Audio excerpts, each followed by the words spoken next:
Middle east, जहां जंग सिर्फ सीमाओं तक सीमित नहीं रही बल्कि रणनीति, ताकत और वर्चस्व की खुली लड़ाई बन चुकी है। ईरान और इजरायल के बीच बढ़ता यह टकराव अब सीधे सीधे शक्ति प्रदर्शन में बदल चुका है।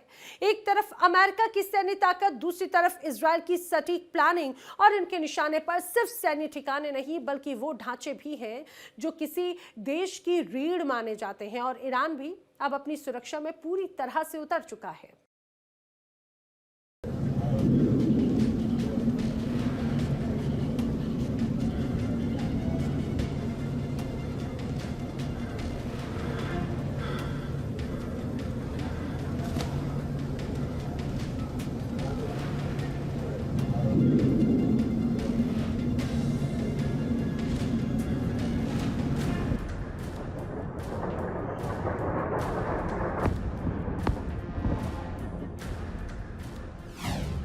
तेल बिजली पर चोट, बढ़ेगा टकराव का नोट।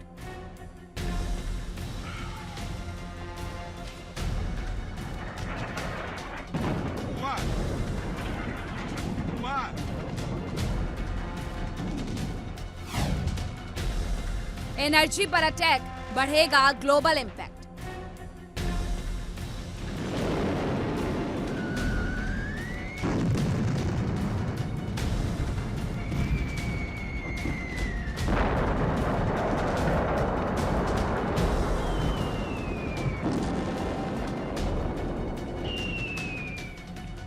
मिडिल ईस्ट, जहां महायुद्ध और सीज फायर के बाद हालात और ज्यादा विस्फोटक होते जा रहे हैं।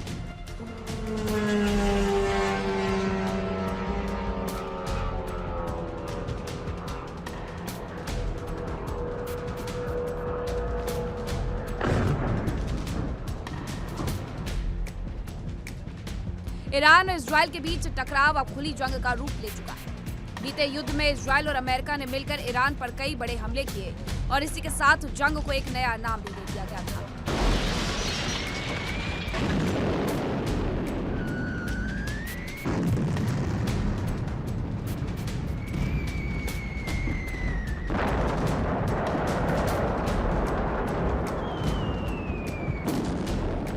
इतिहास गवाह है कि जब जब युद्ध अपनी चरम सीमा पर होता है तो निशाने पर सिर्फ सरहदें नहीं बल्कि दुश्मन देश के पुल, उसके बांध, उसके पावर प्लांट होते हैं।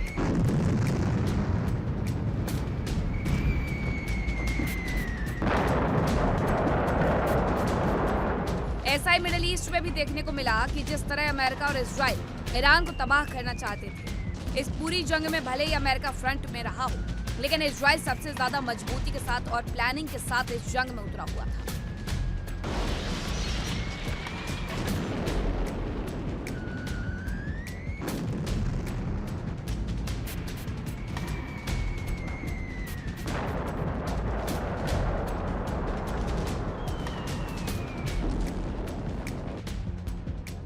सीज फायर के पहले की बात करें तो अमेरिका ने ईरान के B1 ब्रिज को जब मिट्टी में मिलाया, इसके बाद यह साफ हो गया कि अब जंग एक दूसरे के इंफ्रास्ट्रक्चर पर आ गई है और शहर शहर तबाह करने की कोशिशें की जा रही हैं। और इजरायल के इस फॉर्मेट से ईरान ने भी बहुत कुछ सीखा और दुश्मन के इंफ्रास्ट्रक्चर पर वार करने लगा।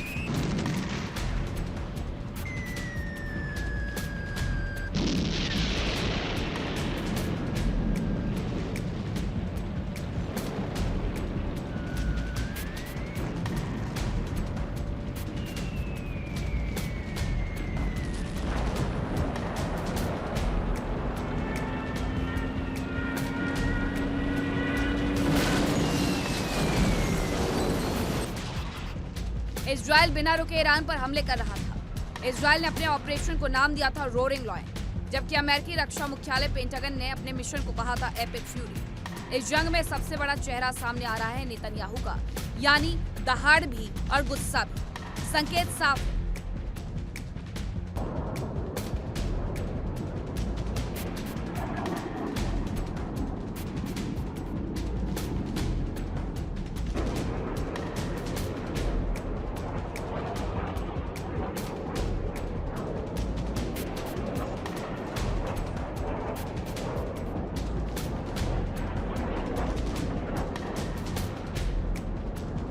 जंग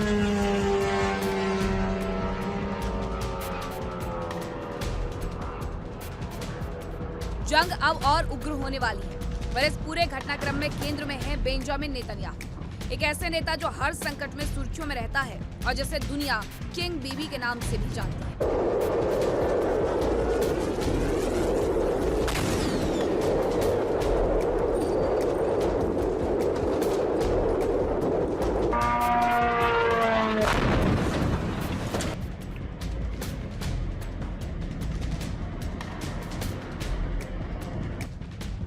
लेकिन आखिर ये बीबी है क्या? दरअसल ये कोई राजनीतिक टाइटल नहीं बल्कि बचपन का नाम है। 21 अक्टूबर 1949 को तेल अवीव में जन्मे नेतन्याहू को उनके परिवार और दोस्तों ने प्यार से बीबी कहना शुरू किया।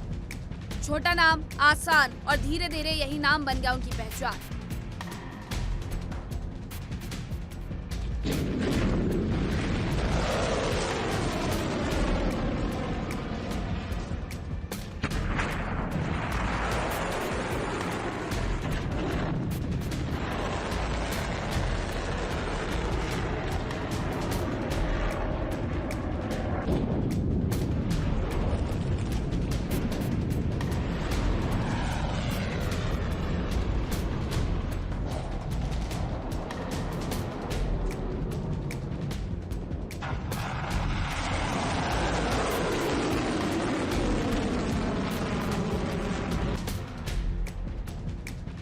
आज बीबी सिर्फ एक निकनेम नहीं बल्कि एक पॉलिटिकल ब्रांड है। समर्थकों के लिए मजबूत नेता, आलोचकों के लिए सख्त शासक, लेकिन दोनों के लिए एक प्रभावशाली चेहरा।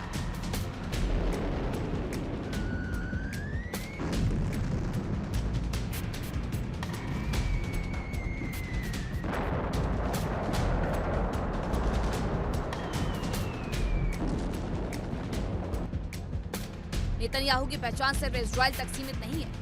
उन्होंने अमेरिका में पढ़ाई की, मैसाचुसेट्स इंस्टीट्यूट ऑफ टेक्नोलॉजी से बिजनेस और आर्किटेक्चर की शिक्षा ली और बॉस्टन कंसल्टिंग ग्रुप में भी काम किया।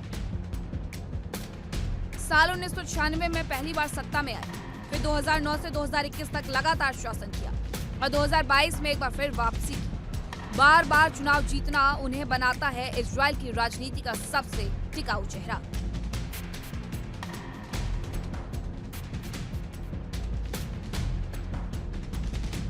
कहा जाता है कि यही घटना नेतन्याहू की सोच को गहराई से प्रभावित करती है और यही वजह है कि उनकी राजनीति में सुरक्षा हमेशा सबसे ऊपर रही।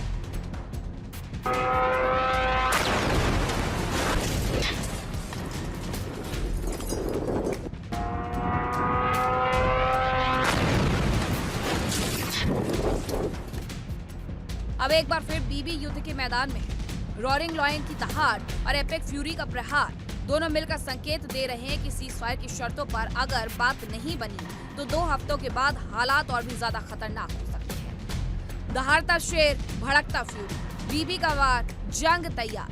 नाम छोटा, खौफ बड़ा। Roaring lion versus epic fury.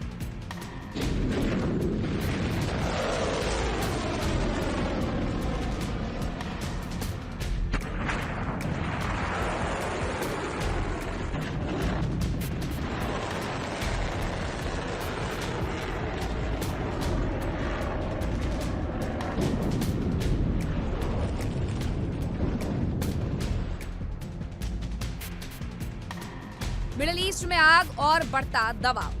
तो एक तरफ जंग की रणनीति और दूसरी तरफ एक नेता की कहानी। बीबी जो सिर्फ एक नाम नहीं बल्कि मिडिल ईस्ट की राजनीति का सबसे मजबूत चेहरा बन चुका है।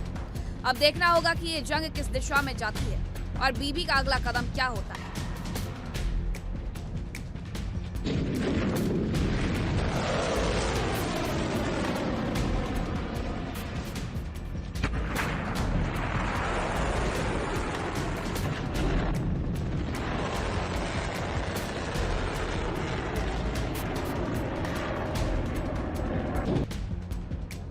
क्योंकि नेतन्याहू बार बार अपने अधूरे लक्ष्य की बात कर रहे हैं। क्या है उनका वो टारगेट जिसे वो पाना चाहते हैं? ये एक बड़ा सवाल है, या फिर हॉर्मुज के लिए ही जंग की शुरुआत और अंत होगा।